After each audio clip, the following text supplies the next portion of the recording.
We can clearly see that this variant has been identified in patients from the western, northern, southern and eastern provinces. If patients have been found in all of these districts, we cannot confirm that the virus has not spread to the other provinces as well. Everyone knows that we have only detected less than 100 patients with this variant, but those were from random samples that were collected and tested. We could be having a much higher number of patients in the community.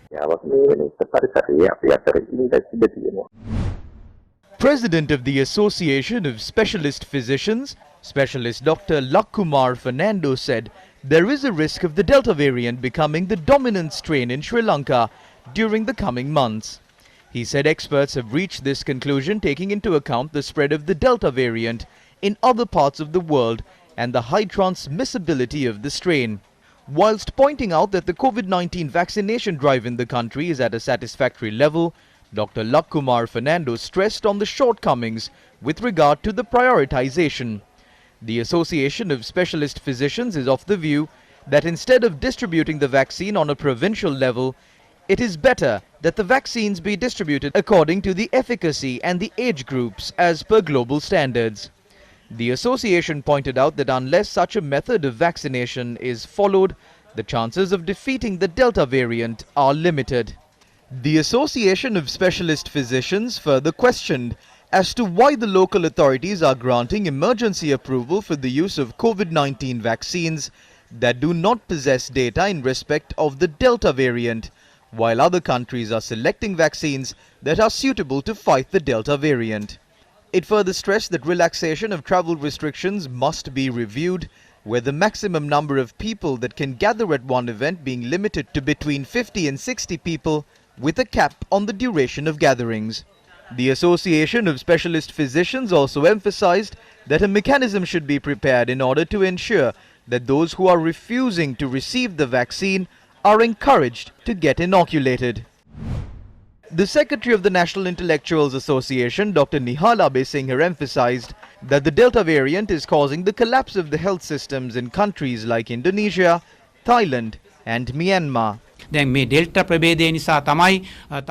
health system in Thailand, Myanmar and Indonesia have reached a breaking point because of the Delta variant of the COVID-19 virus. If we don't learn a lesson from this and act immediately, we too will face such a situation. The vaccination program were not targeted at the most vulnerable groups in society.